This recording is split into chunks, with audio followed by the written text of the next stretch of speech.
Isupk, thumbs to the brothers. Shalam, Yahanna, Bashim, Yahshua to the sisters. I'm priest and officer Mutazu with the I.S.U.P.K. That's the Israelite School of Universal Practical Knowledge under the commanding General Yahanna. We started off 125th on West Harlem, New York. We've been doing this since 1969. What is that? It's bringing the truth to the so-called blacks, Hispanic, and Native Americans here in the Americas, right? Because contrary to popular belief, we are the children of Israel. And it's important for us to understand that and know that. And today we're doing the Brotherhood scriptures. Now, before I get started, give me a second to share this real quick. But while I do that real quick, give me Zephaniah 2 and 1. We're going to do that real quick.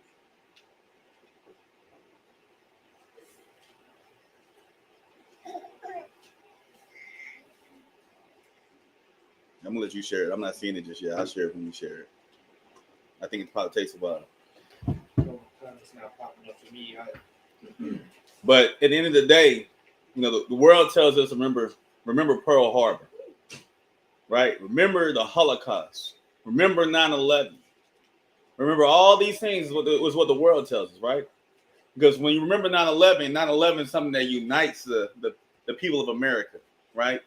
Or unites us as one nation, even though we understand we're not one nation of people, because we see it every day. We go to school. We see it in history. We see it in every aspect of our life that we're not the same people.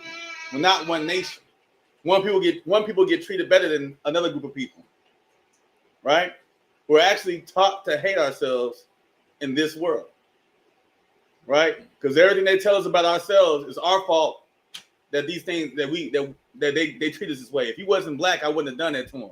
If he wasn't this, because of negative connotation they put over us, right? The one thing they don't want you to remember is slavery. Why don't they want you to remember slavery? Is that not part of your history, so-called black man, Hispanic man, and Native American man? He says, forget slavery. Forget how you got over here. Forget all these things. Just remember 9/11. Remember Pearl Harbor. Remember the history that we teach you. Because it's something about that slavery, they understand it ties us back to who we are. That's right. So if you ask a so-called Caucasian man, his nationality, he's going to tell you, I'm Irish or I'm part Scottish. He's going to be able to trace his lineage back to antiquity. You ask a Chinese man, he's going to be able to trace his lineage back to the Qin dynasty, right? And then you ask, so on and on. You ask every other nation, they know who they are. But as soon as you start asking the blacks, Hispanic, and Native Americans who they are, well, they can't tell you who they are because we've been destroyed as a people. Now, in the spirit of brotherhood, we're supposed to be coming back together. This is what the world is afraid of. Us uniting, us doing what the Most High God has commanded us to do. Because doing those two simple things means the end of their rulership, means the end of their kingdom. So I can go ahead and get that Zephaniah 2 and 1 for me. Come on.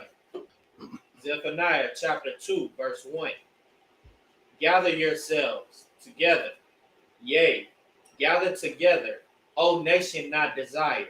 Gather yourself together, O nation not desired. Why are you not desired? Because we see it every day. We get discarded as nothing. If one of us come up missing and or die, it's not over the media. They're not getting all the firefighters and police officers together to come look for us. They're not wasting the precious assets like that to come search for us. But let little Susie down the street come up missing. And 9 times out of 10, it's her own parents. But they will gather all the firefighters, all the National Guard, everybody and their mama to look for little Susie. The parents already know where she's missing. They already know where she at. But guess what? We see the difference. Black girls have been coming up missing long before the Amber Alert, but it took one time for a little white girl to come up missing, and we got to come up with the Amber Alert, which alerts people within a certain time frame that, hey, to help the chances of finding this young lady. But yet our black, young, Hispanic, Native American, the black daughters, they come up missing every day. No Amber Alert pops off. Actually, when parents go up to the police department and say, hey, my child is missing, your child got to be missing for 48 hours before you can file a missing person report. That's right. So where's the love? Where's the justice for our people? If we're one nation, shouldn't we get the same? But guess what? We're not one nation. We're actually two different nations. That's right. Two different manner of people. And it's important for you to remember that. Give me Deuteronomy chapter 30, verse 1. Because the Most High God wants you to remember the things that have happened to you. He wants you to remember the things that you've gone through. Because what you've gone through, no other nation has gone through, so-called black man, Hispanic man, and Native American man. The things you have gone through, you have purposely gone through them so they can be a sign for you. So you'll be able to identify who you are. So then you can trace your lineage back to antiquity. Because this is our history book right here. The world tells you that this is a religious book, but this is not a religious book. This is a history book. That's right. This book pertains to a particular group of people. It doesn't pertain to everybody. It's like if you wrote a love letter to your girlfriend, you wrote a love letter to the guy you like. Just because somebody else come and read it doesn't mean it pertains to them. Does all of a sudden this thing that you took your time out to write for that specific person now belongs to the entire world? No. But that's what they did with our history book, and that's what they did with the Bible. This isn't pertaining to anybody else. But yet, they want to take this and say God loves everybody. When this book was written, God wasn't talking to everybody. Just like when the Constitution was written and says we the people, and everybody was created equal. At that time, we to this day we're still considered 1/3 of a person. So when they wrote the preamble to the Constitution, that didn't pertain to us. Every man was equal. So why is it that when this book was written, this pertains to everybody? It wasn't. It's like, go ahead and read what you got. Deuteronomy chapter 30, verse 1. And it shall come to pass, when all these things are come upon thee, and the blessings and the curses which I have set before thee, and thou shalt call them to mind. Right there. You shall do what? Call them to mind. That's the same thing as remember 9/11. Remember Pearl Harbor. He says what? And thou shalt call them to mind. That's the same thing. Remembering these things. When you call them to mind, right? Go ahead and continue reading. Amongst all the nations whither the Lord thy God had driven thee. Right there. When we call these things to mind, when we remember these things, wherever the Most High God has driven us, right? We have to remember our history. It's important for us to connect to our stuff. All the stuff they teach you in school is foolishness in the sight of the Most High God because it's nothing. It's void. It doesn't profit you anything. The only thing that's going to profit you is you doing exactly what the Most High God commanded you.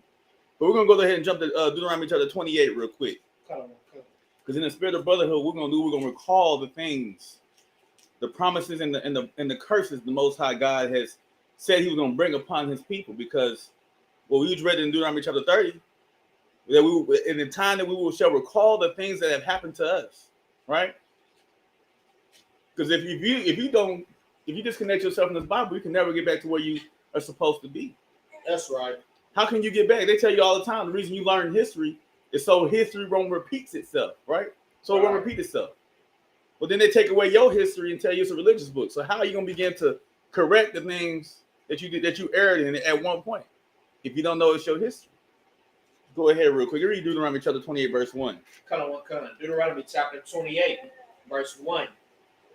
And it shall come to pass, if thou shalt hearken diligently unto the voice of the Lord thy God, to observe and to do all his commandments, which I command thee this day, that the Lord thy God will set thee on high above all nations of the earth. So the Most High God told us that if we keep all his commandments, not some of them, because this is not a buffet, he says if we keep all his commandments, then he will set us high above all nations, right?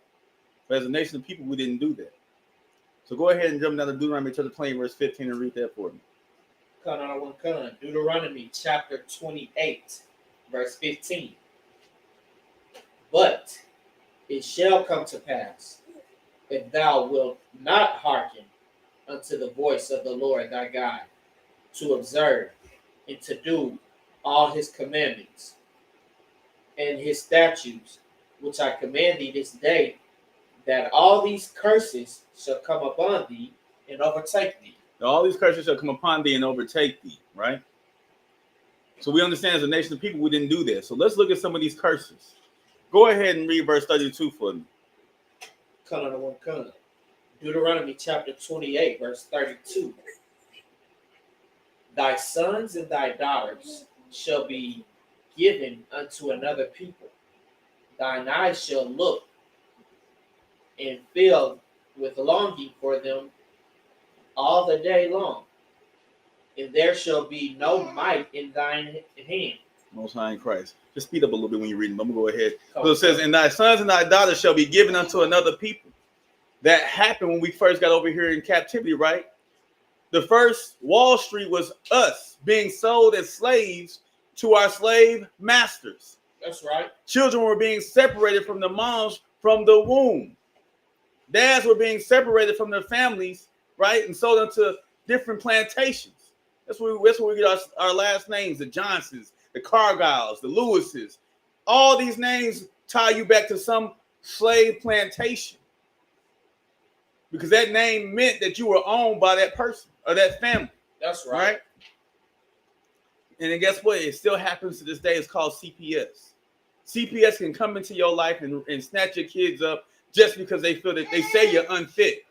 You're an unfit parent. But yet we see all these Caucasian kids running around here gunning down schools, mass shootings, all this stuff going on. Where was CPS when they could have with their family? Where was CPS they involve themselves in their family and remove that child from them? Because what you'll find out is it doesn't matter how wicked and how unfit a Caucasian parent is, their children are not getting snatched about their houses. But let it be a black family or a Hispanic family or a Native American family.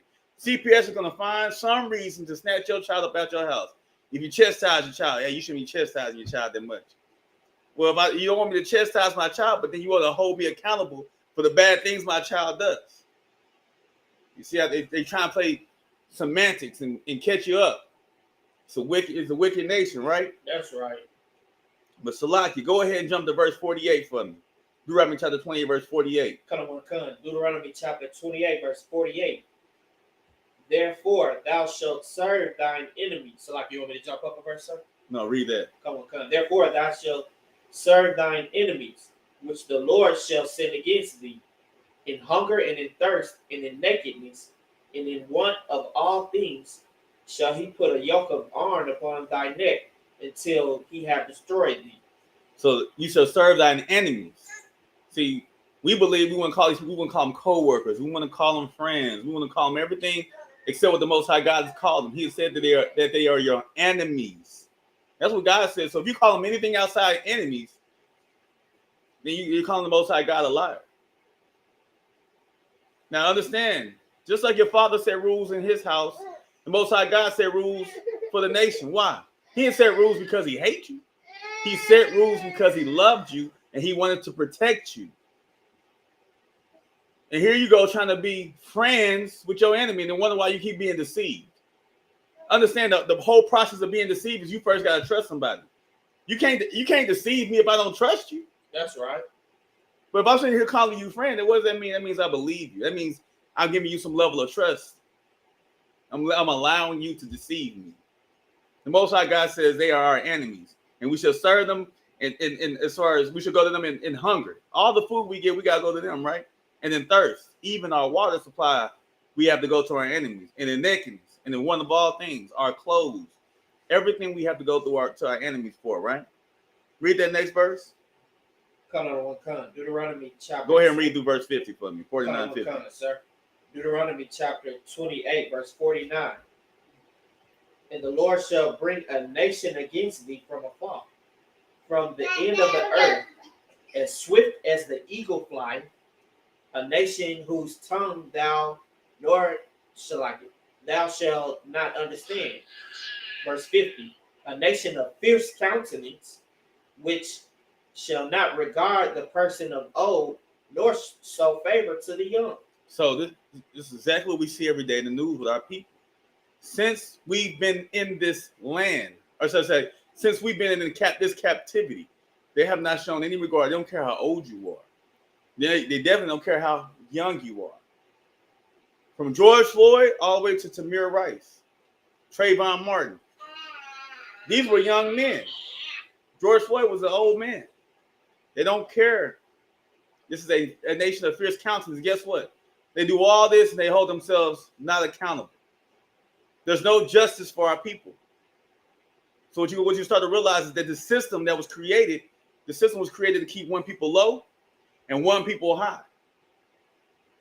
And if white people were really, right, as sorry as they say they are, then they would understand that they would have to undo the entire system that they created, because this system was created to keep us low and keep one people high. It's equivalent to having a watch, right? And if you have a watch is created to do what? Tell time. If at any time that watch becomes broke, or a gear in that watch go out, and you go buy another gear and you replace that gear in that watch, what does that watch do? The watch still does what it was entitled to do from the very beginning, which is tell time. So the same thing as becoming a police officer, a firefighter. If you join yourself unto this nation, understand that you are joining a system that hates your people. Right.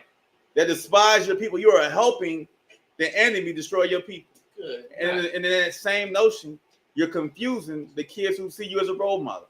Because now they think they should aspire to be like you. And what somebody will say is, well, I got to put food on the table. Guess what? All money ain't good money. That's right. All money ain't good money. Right. We see that with Moses. What did Moses do? Moses had the opportunity to be a pharaoh, right? He had the opportunity to have all the riches of the land. What did he do? He turned it down. And he joined himself unto his people. Right? He didn't say up there and say, you know, I'm gonna still kick it with Pharaoh and watch my people suffer. He didn't do that. He joined himself unto his people, and then the Most High God used him to liberate, pretty much redeem us from Pharaoh's hand. The Most High God's gonna do that again, right? When he comes back, he'll save us from this fierce nation, this wicked nation, right? That's right. Go ahead and give me this from verse 54, because this is what we see a lot today. And a lot of people can't begin to fathom or put it together. Why is this thus? Right? And Christianity is not going to teach you this. The church is not going to teach you this. This is why a lot of our people struggle and have a hard time understanding their current situations, because if you don't pick up the Bible and nobody's teaching you exactly what's going on, you can't fix it, right? Let's go ahead and read that for me. Deuteronomy chapter 28, verse 54. So that the man that is tender among you, the man that's very delicate, he's very emotional, right? Most likely raised in a single mom home. He had no father to look up to show him that we don't make decisions from a standpoint of emotions. We make them from a logical and righteous standpoint. It's how we should make our decisions, right? But if you don't have a father in your house, you're not gonna be able to see that. You're not gonna be able to identify that this is how I should move. That's right. Yet you're gonna see an emotional woman and how she makes decisions. She's gonna make decisions based off how she feels in that moment, right? But go ahead, continue reading. Deuteronomy chapter 28, verse 54, continue. And very delicate, his eyes shall be evil towards his brother. This is what they call black on black crime. It's not about black on black. You gotta understand, the man who's very delicate and emotional. Well, guess what? He's gonna sway very easily, right? What I mean by that, if somebody look at him the wrong way, I don't like the way dude looking at me. If dude say something, I don't like the way he said it to me. Why? Because he's taking everything in from an emotional standpoint, right? So everything to him is whimsical, and he's ready to act out on these emotions. I don't know why dude looking at me like that. I'm about to get the gap. I don't know why dude talk to me like that. I'm about to go get. Everything's about destroying something because you don't want to understand it. You don't want to take the time to actually sit down and have a man-to-man conversation because you've never seen that in your life, right? Go ahead, continue reading. And toward the wife of his bosom, and toward the remnant of his children, which he shall lead. So now this man who's very delicate, this man who lacks the understanding what must be done, because it's required for every man to take care of that which is his. He's supposed to be a good steward over that. Right. But because he lacks the knowledge, and because these are the curses, Most High God, he said, they shall come upon. It's not they might. They shall come upon thee. If you don't understand the laws, if you're not keeping the laws, well, guess what? These curses are going to come upon thee. And they're going to overtake thee till they destroy you. So he says the man is very delicate, the man who's very tender. He's going to be evil towards his brother, also towards his wife. He's going to leave his kids. Good night. Now, guess what? The same thing. Go ahead and jump down to verse 56. It's not just the man. because we're all subject to be obedient to the Most High God and keep His laws. In the spirit of brotherhood, this is how we love one another. We can't even begin to love one another if we're not keeping the laws. If we don't keep the laws, then we hate ourselves and we hate our brothers. Go ahead. Deuteronomy chapter 28, verse 56. The tender and delicate woman among you, which would not adventure to set the sole of her foot upon the ground for delicateness and tenderness. Right there. Because of delicateness and tenderness. Why? Because this world teaches our women they should be elevated. They should be higher than the man. They shouldn't have to put in the work, or they should just different roles, right? But if you start reading the Bible, you understand the woman actually does a lot more in the Bible than what the world teaches a woman. The world tells a woman all she got to do is dance a couple times and take a couple of Instagram pictures, and she set the win. That's right. Because they have her thinking that she's is some similitude of God. Because every woman wants what? Every woman wants a man to have one wife, to worship her, to bow down to her, right, to be unto her a God. I mean, a servant. Hey, your whole women think that a man's purpose is to be on earth to serve her and to do everything for her. When actually it's the other way around. The woman's to help me. The woman's whole entire desire should be unto her husband, not the husband unto the wife, because the husband's duty is to serve the Most High God. That's How you gonna serve the Lord if he out here bending over backwards, jumping through hoops to serve you? That's the way the world has it. The world tells that the man should work, the man should do this, and the man should do it. The man's doing all that, then he don't have time to serve the Most High God. And that's the most important thing on this earth, is for him to serve the Most High God. Go ahead, continue reading. Deuteronomy chapter 28, verse 56 continue. Her eye shall be evil towards her husband, and towards her eye shall be evil toward the husband of her bosom, and toward the son, and toward her daughter. Right there. Because the reason she is evil towards her husband is because, again, the world has her in this ideology that she should be worshipped. Everything should revolve around her. So her eyes gonna be evil towards her husband, right? And towards her son. The reason it says towards her son because, well, she's ruling over her husband. She's teaching her son that the woman he should get should rule over him. And in that same aspect, guess what she's teaching her daughter? To rule over her husband. And that's wickedness and evil towards all of them. Because a woman's job is not to usurp her authority over her husband. So if a woman automatically takes her role, regardless of what the situation is, she steps into her role, then she teaches her son. This is the type of woman you should look for. A woman who tends to her husband, regardless, right? And in doing so, the son's going to find a woman who's going to what? Tend to him the same way he saw his mom tend to his father. That's right. And the daughter's going to do what? Well, I saw my mom do this. This is what it means to be a role model. But if you're not, it's like you got a question. Oh, Most High in Christ. But if a woman's not stepping into her righteous role, then she's upsetting the whole balance and everything the Most High God wanted from the very beginning. See, it goes God, Christ, man, wife, children. That's the order in which things should go. God rules over Christ. Christ rules over man. Man rules over his household. But if a woman starts ruling, that throws off the whole situation. And so the whole key thing for us to do as a nation of people is we have to come up out of this world. This world is destroying us as a nation of people. That's right. Because once we turn back and start doing the Most High God wants us to do, then we'll start seeing the blessings. Then we'll start receiving the things that the Most High God tells us He will give us. Why? Because the Most High God tells us, He says, try my spirit. If you think I'm a liar, try me. But if you're in the church, you're never going to try the Most High God. That's right. Start keeping the commandments and see what the Most High God do in your life. Start keeping the Sabbath day. Stop eating pork. Start doing the things that are pleasing to the Most High God, and I promise you, He's going to set things in order. With that being said, I'm going to turn the class over to Officer War Yala. Go ahead and let him finish it out, Officer Warrior. Cut on one cut.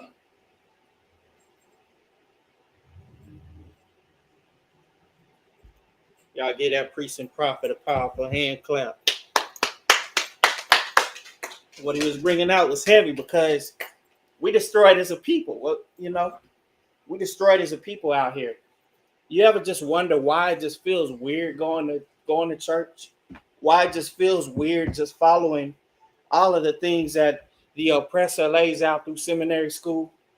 It's because the reason for that is because it's all through folly and wickedness. You understand? But Salaki, real quick, if you'll give me Ephesians chapter 6, verse 12, because what you got to understand, the things that we deal with is far worse than just waking up or learning the knowledge of us being slavery first through history, right? Because they don't teach us what we did prior to slavery. The first time the so-called black man, Native Indian man, and Hispanic man shows up in history is through slavery. But now guess what they're trying to do? Since the Lord has priests and prophets out here and the I.S.U.P.K explaining to brothers what the truth is, thus saith the Lord, now they're trying to erase that from the history, slavery from history. That's right. You understand? They weren't trying to do that at first. They wanted to implant in our minds and in our consciousness that we were slaves, and that's what we should be going forward. Because they would love to try to implement things to try to get us back there. Because just like the other one was bringing out, if you don't know the history, you doomed to repeat it. You understand? But Salakia, real quick, if you'll go ahead and read that, sir. Ephesians chapter 6, verse 12. For we wrestle not against flesh and blood, but against principalities, against powers, and against the rulers of darkness of this world, against spiritual wickedness in high places.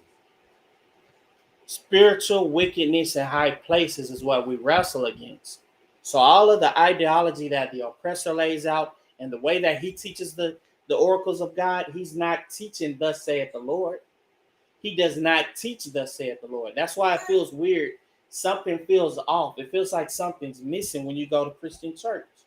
And in the spirit of brotherhood, thus saith the Lord, what we out here to do is to wake our brothers and sisters up to the truth and explain the ways that we should operate and explain the ways that are pleasing in the sight of the Most High God. Because you got to understand, the salvation, the blessings, and the miracles happen through obedience to the Most High God. That is how you get to the salvation, the blessings, and the miracles. But once again, since we have oppressors over us that would see that we don't operate in that way, that's how we end up falling preview to all the things that's not pleasing to the sight of the Most High God. Right. It's critical. We have to do what's pleasing in the sight of the Most High God, and we got to operate in the spirit of brotherhood. And then to operate in the spirit of the brotherhood is to be just like Christ. And Christ was obedient unto the Most High God all the way upon his death. But guess what?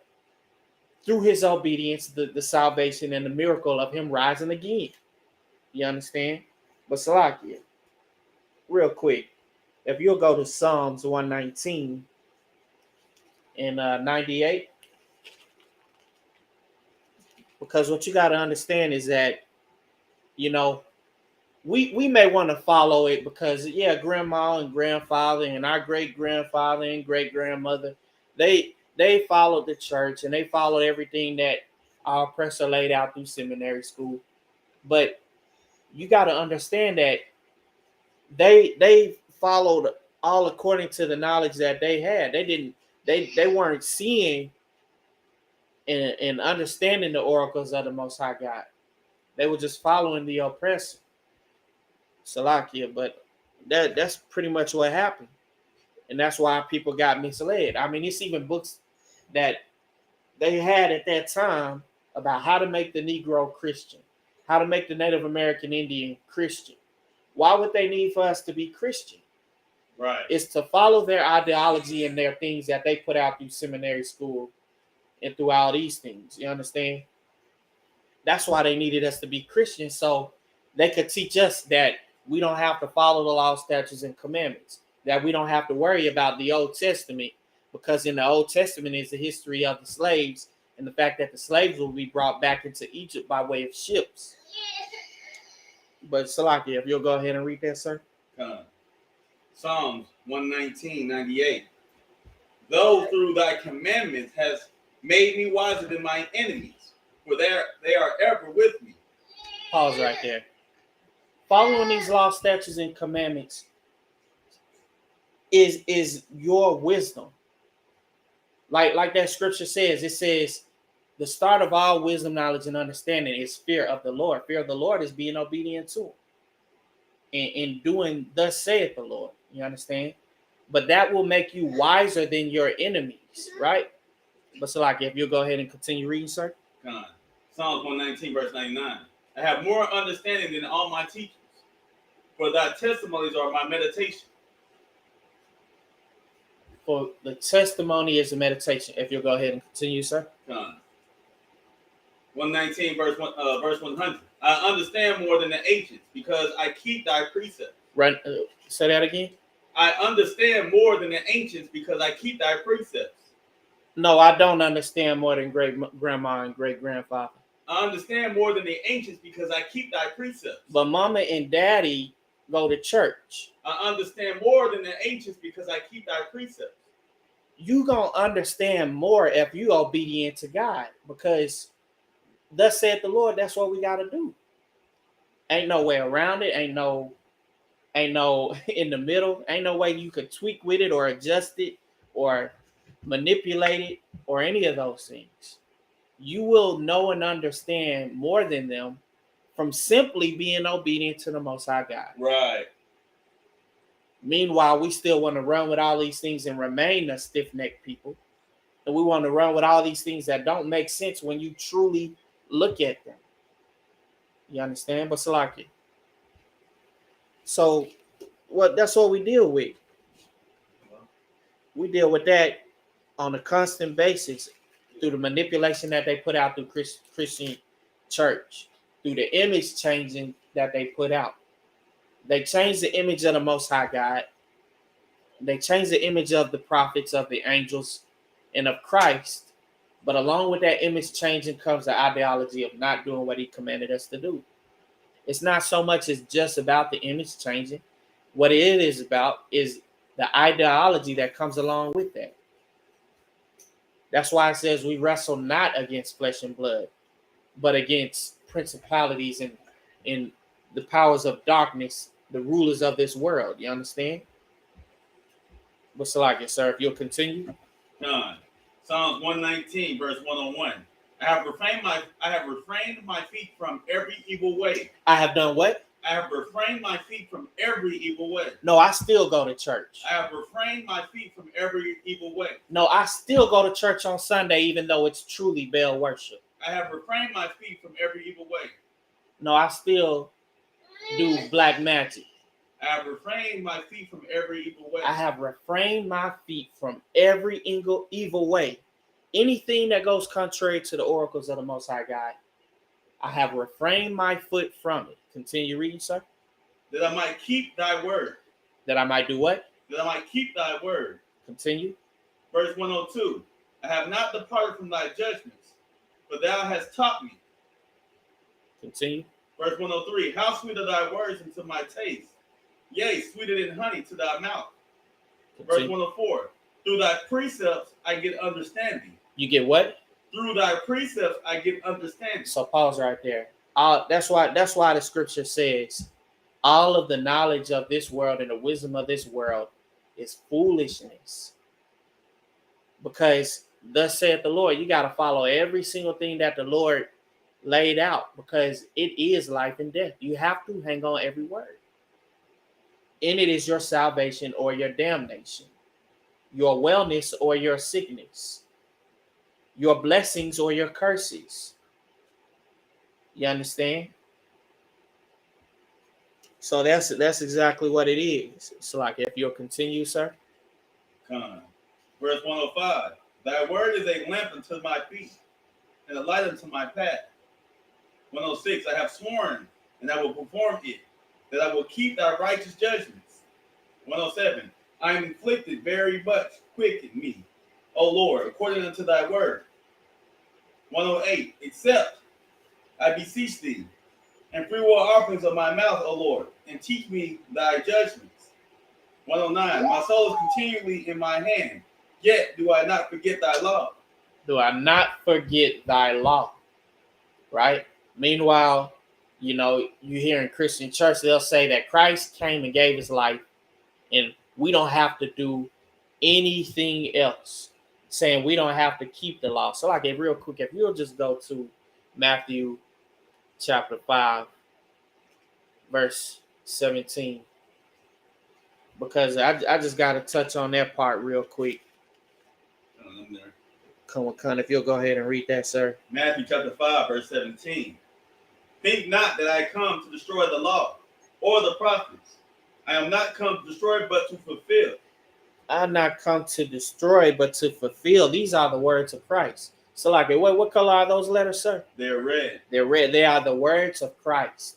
Christ came not to do away with the law, but to fulfill the law, right? Contrary to Christianity and contrary to popular belief, where people will tell you that when Christ came and gave his life, now you don't have to worry about not stealing from your neighbor anymore. Now you don't have to worry about operating and walking towards love toward your brother, right? Now you don't have to worry about coveting what is your brother. That doesn't make sense. But they will take it out of context and teach it that way, right? But Salaki, that's all I wanted to touch on that part. But Salaki, real quick, if you'll go to Isaiah chapter 28, verse 9. And that's the reason why we teach the way we teach.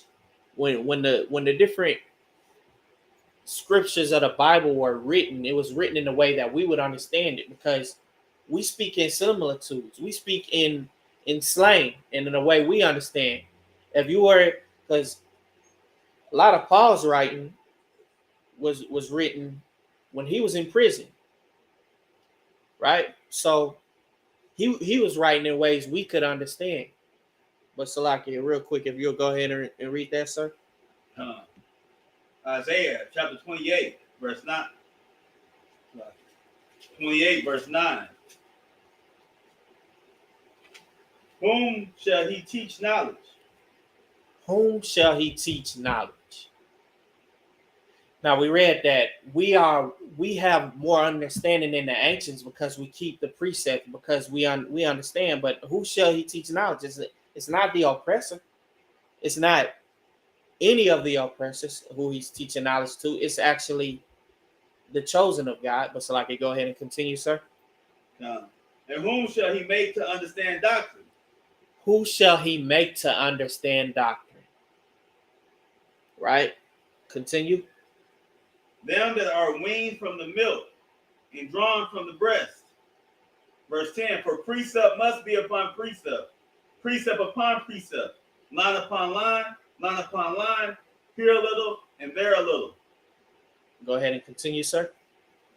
Verse 11, for with a stammering lips and another tongue he slacketh, and with another tongue will he speak to his people.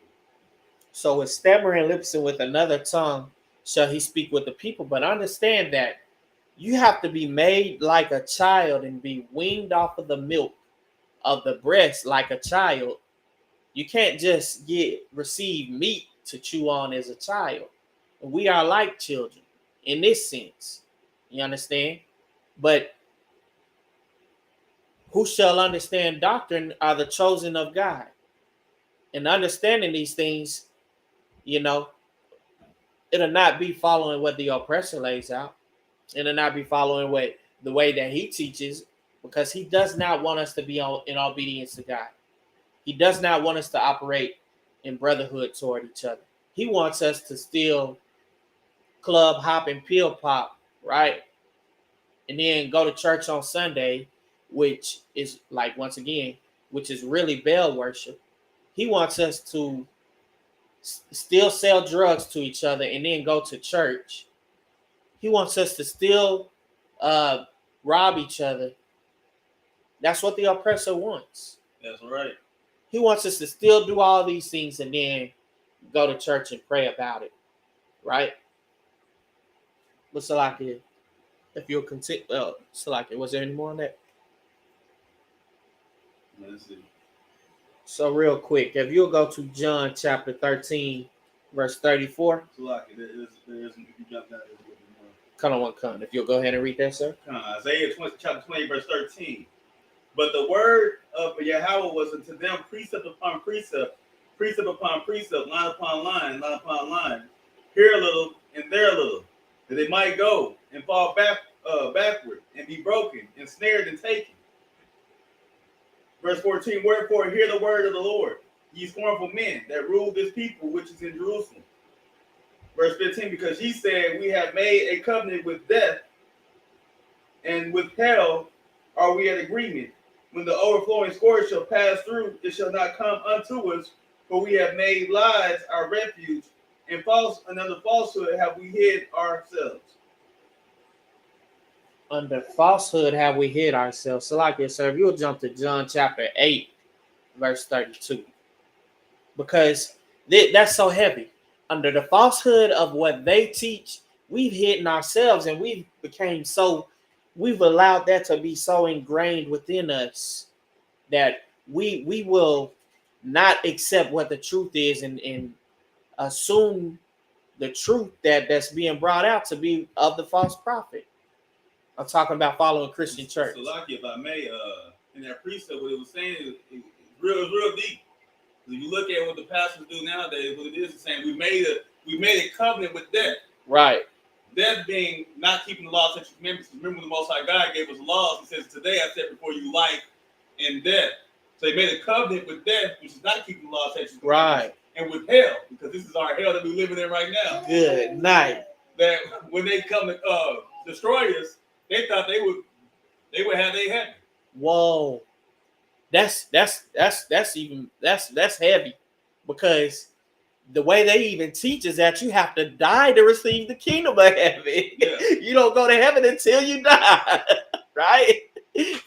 Hell and heaven is when you die, right? Come on, man. Man, deep. Man, that's the covenant that they made with death. But Salakia, if you go ahead and read that, sir. John chapter 8, verse what? Salakia, John chapter 8, verse 32. Be a different class right there. Come out of one con. John chapter 8, verse 32.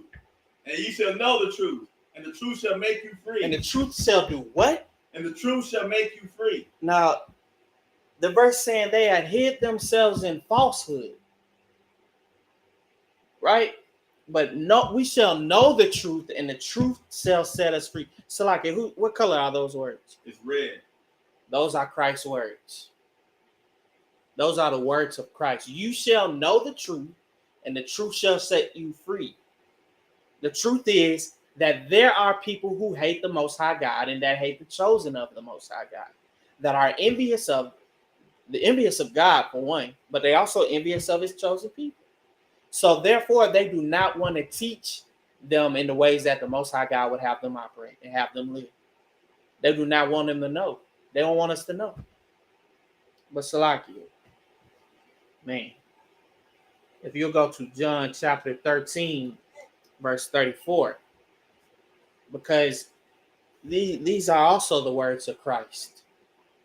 And this is the way that the Lord would have us operate toward each other in the spirit of brotherhood.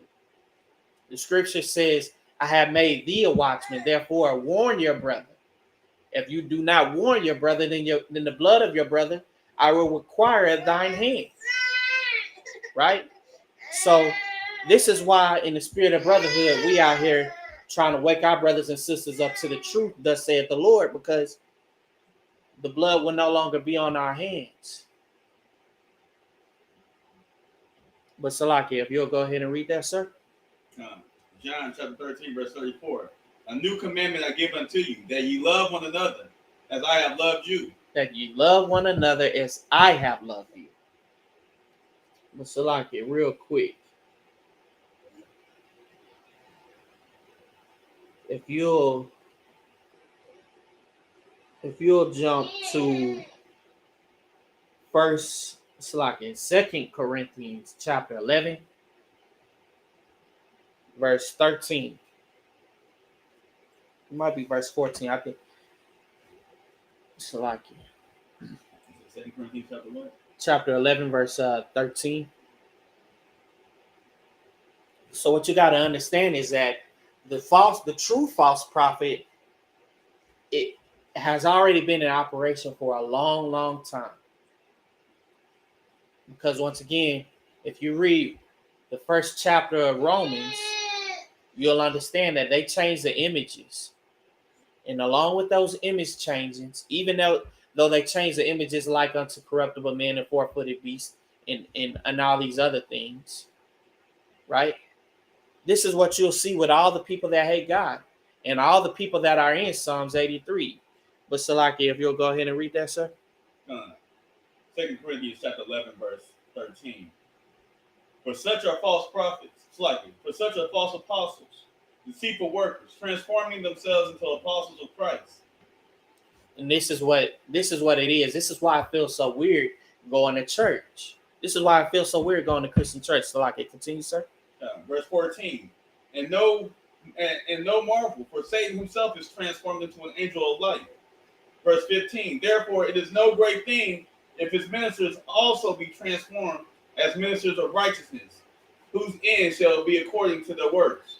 So when we see all the things that they pass down, all the propaganda and the lies, you understand that they pass down through seminary school that teach us to go not in the ways that the Lord will have us operate.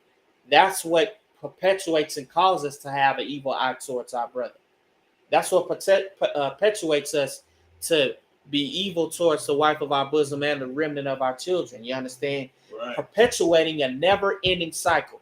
So what Christianity essentially does, since now we're no longer in slavery, they needed another form of slavery. And now it's what's called refined slavery, which is what Christianity is. So instead of them beating us with whips physically, they beat us with lies. And they beat us with false teachings.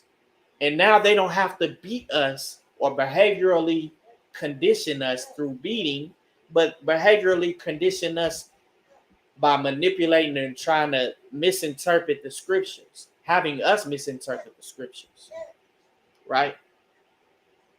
That's why I feel so weird going to church.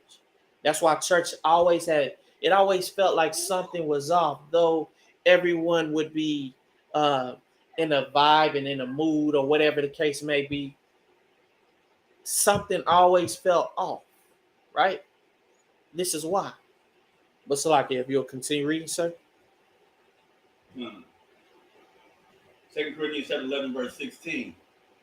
I say again, let no man think me a fool. If otherwise, yet as a fool receive me, that I may boast myself a little. Salaki, pause right there. That was 16, correct? Kind of the water.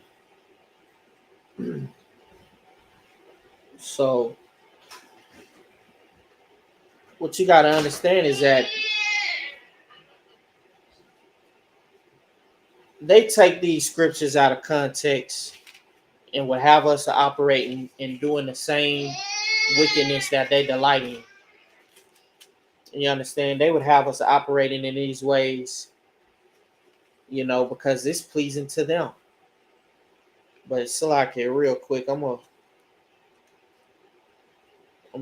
show you that. But what you got to understand is that since they would love and they delight in us doing all the wickedness that they do, that's why they teach us to do the same thing, because they truly hate God. It's not so much as about the color of someone's skin. It's about the fact that the Most High God put us in the position that we would be in, because we've been put down so low as a people that the only way that we could come up is if the Most High God intervened himself. But real quick, I'm going to go to this one. Romans chapter 1, verse 31. Without understanding, covenant breakers without natural affection, implacable, unmerciful. Verse 32, who knowing the judgment of God, that which commit such things are worthy of death, not only do the same, but have pleasure in them that do them. So you got to understand, they have pleasure every time you still go to church, every time you still do anything that goes against the oracles of the Most High God. Anytime you follow the oppressor, anytime you do anything not pleasing to the sight of God, they delight in these things. But real quick,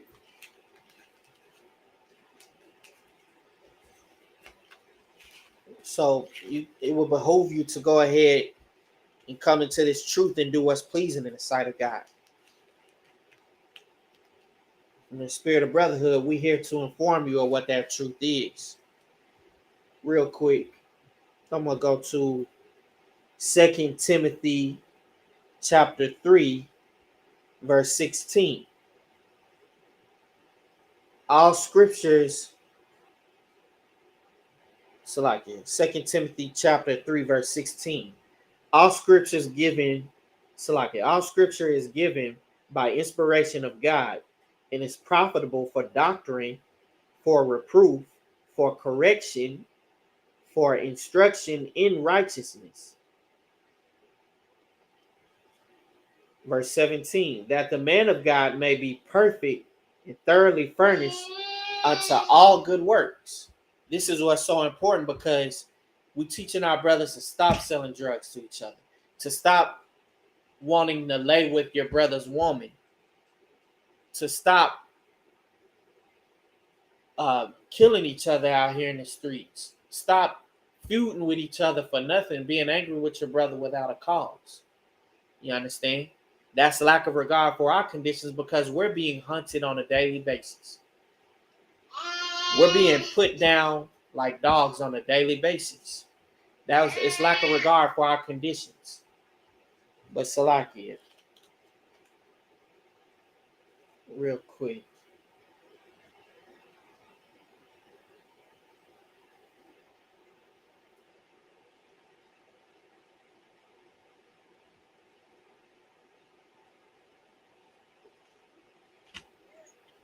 So it's important that we do what's pleasing in the sight of God, because though we may have family that still do things of this world, and then, they pull scriptures talking about we're not of this world, but then they devote themselves to everything that is of this system, to everything that is of this world. Understand, the oppressor is over the so-called educational system, the financial institution. Now, we read, the other one brought out earlier, in want and need of all things, in hunger and thirst and nakedness, and in want of all things shall thou serve thine enemy. So since he's in charge of so-called educational system, religion, financial institution, the so-called judicial system, which they really stole from the Jews, which are the so-called blacks, Native American Indians, and Hispanics. Since they stole all of these things, and since we have to go to them in one need of everything, they're in control of over all of these things, which is why it would behoove us not to even follow them. Just like Deuteronomy chapter 17, so like chapter 15, verse 17, or I may have that backwards. Deuteronomy chapter 17, verse 15. But Salakia,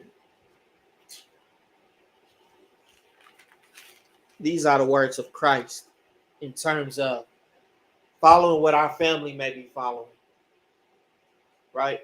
Following all of these things of this world system and still being swept up and caught up in it, right? These are the words of Christ. Matthew chapter 10, verse 34. Think not that I am come to send peace on earth. I came not to send peace, but a sword. Verse 35. For I am come to set a man at variance against his father, and against his father, and the daughter against her mother, and the daughter-in-law against her mother-in-law, and a man's foes shall be they of his own household. Now, the reason that's important is because there are going to be those that choose to stay within this system and stay within all of the ideologies of the oppressor. And they're going to be them that serve the Lord. There are going to be them that do the oracles of the God of the Most High God, thus saith the Lord. Right? So we'll continue on. Matthew chapter 10, verse 37. He that loveth father or mother more than me is not worthy of me. He that loveth son or daughter more than me is not worthy of me. Verse 38. And he that taketh not his cross and followeth after me is not worthy of me.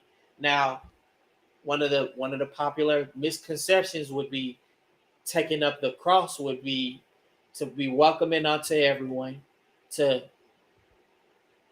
be so friendly and so kind to everyone. No, this is in terms of doing what the Most High God commanded you to do, having faith in Christ. But guess what? Christ led by example, and he gave his life for his brother, that they may not die, that they may not suffer. You understand? In the spirit of brotherhood, just like the new commandment says, where it says, have love one to another, right? But guess what? If you love the Most High God, if you love your family more than you love the Most High God, then that's where the wicked thing is. If they choose to stay in church and then you want to go and join yourself to them, as opposed to doing what's pleasing in the sight of God, you're in error, right? But we're going to jump to Genesis chapter 12 real quick. Genesis, because this is why this is important right here. Genesis chapter 12, verse 1. And the Lord spake unto Moses, saying, speak to the children. So like that's Leviticus. Children.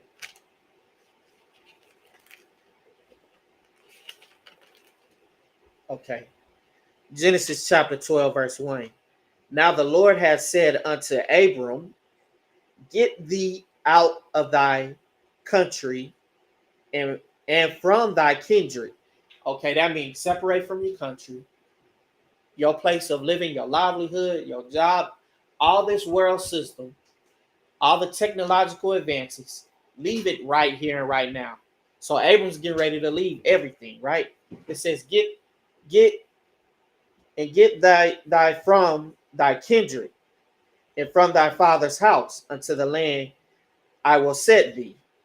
Verse 2, and I will make thee a great nation, and I will bless thee and make thy name great, and thou shalt be a blessing. And I will set them that bless thee, Salaki, and I will bless them that bless thee, and curse them that curseth thee. And in thee shall all families of the earth be blessed, right?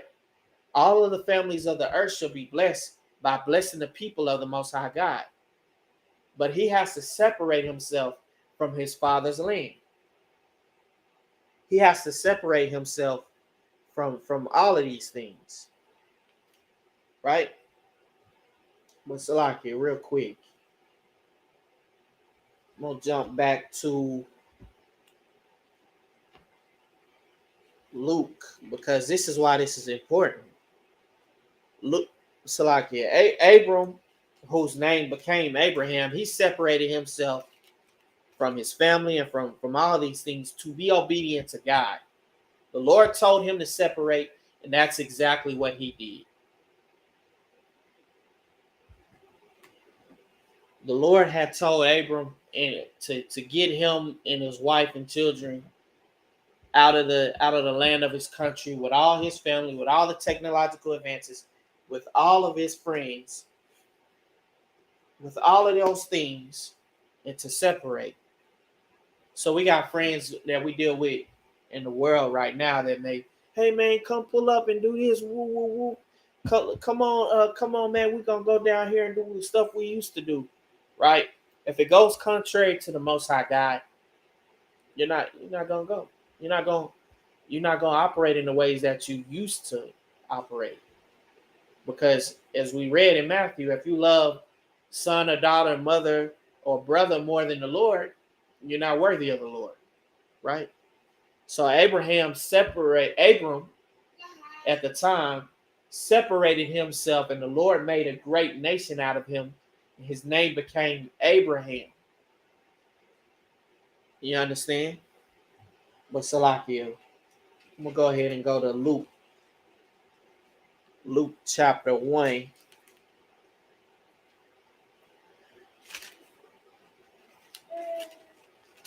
Luke chapter 1, I'm gonna start at verse 70 because this is why this is so important. Luke chapter 1, verse 70. As he spake by the mountain of his holy prophets, which have been since the world began, verse 71, that we should be saved from our enemies, saved from our enemies, meaning even Christian church, and from the hand of all that hate us, from the hand of all that hate us, that we should be saved. Right? Luke chapter 1, verse 72. To perform the mercy promised to our fathers. Remember? Because Abraham, being one of our forefathers, he was obedient unto God. He separated himself and he left all of those things alone to serve the Lord and to be obedient to the Lord. Luke chapter 1, verse 72 continued. And to remember his holy covenant. Verse 73. The oath which he swore unto our father Abraham. Verse 74. That he would grant us that he would grant unto us that we, being delivered out of the hand of our enemies, might serve him without fear. So that's important because that's what we are to do. That's what we want to do. We want to serve the Most High God without our oppressor trying to lie to us, without us worrying about him lying to us, without worrying about him trying to gun us down in the street, without worrying about him trying to swindle money from us, without worrying about him trying to economize our entire way of living and even our entire way that we serve God, which is what goes on through the Christian church. Right? But Salakia, I'm going to continue on. Luke chapter 1, verse 75. In holiness and righteousness before him all the days of our life. So we trying to live according to the Most High God so we can live in righteousness and in holiness all the days of our life. We're not going to be able to do that adjoining and fixing ourselves to strangers that don't even love God, that don't even love us.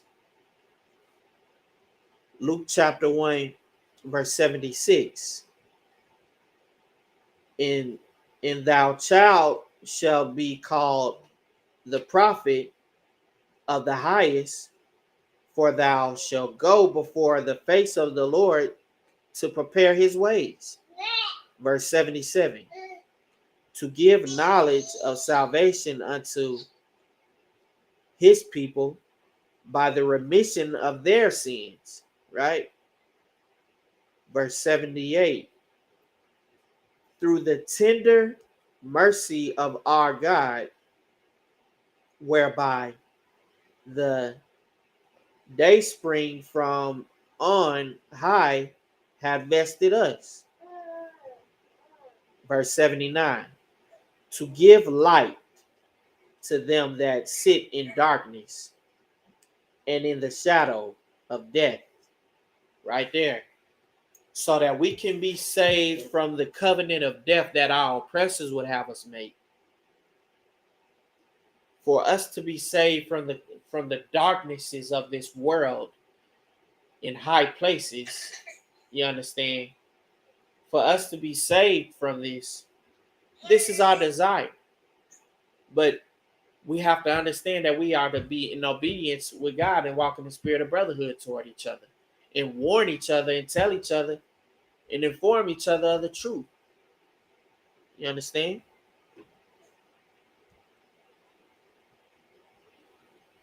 Salakia. I'm going to read that. I'm going to read 79 again. Luke chapter 1, verse 79. To give light to them that sit in darkness and in the shadow of death, to guide our feet into the way of peace. Right? Verse 80. And the child grew and waxed strong in the spirit and was in the deserts till the day of his sowing unto Israel. So this is what we're doing. We out here waking our brothers and sisters up to the truth and trying to inform them of the truth. Thus saith the Lord. So like we're not trying to, we are doing that. We are informing our brothers and sisters of the truth. Salakia. Thus saith the Lord. You understand?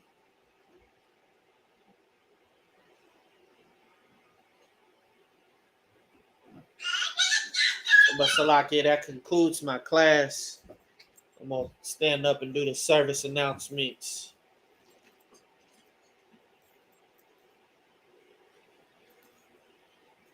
We are the I.S.U.P.K, started out at 125th 1 West Harlem, New York. In 1969, I.S.U.P.K is the home of the truth. Rule for new brother and sister. When a new brother and sister comes into the school, they are off limits. They are to be saluted only. They are off limits for 6 months. They are here to shed themselves of the world. After 6 months, if a brother is interested in a particular sister or vice versa, they'll get permission from the head or the camp leader to marry. There's another 6 months in which they will court each other. After that 6 month period, they will get permission from the head to marry. Tithes, which is a commandment. My Asherah, which means 10th in the Hebrew, 10% of every penny of increase that the Lord gives you, give to the treasury department or teacher priest fund. Free will offering is not mandatory. The Holy Convocation we have coming up here September 25th is a memorial of the blowing of the trumpets. That concludes the class. Men of Israel, Amijim, which means stand. Men of Israel, Maja Shabbat, Amijim, Barak, Yahbashim Yashar Bragatham. Yadim Batah, Sar, courtesy salute to the sister. Salaki, Sar turn, courtesy salute to the sister. Men of Israel, Maja Shabbat, Amijim, Barak, Yahweh Shemal Latham Bashim Yashar. Yadim Batah, dismissed.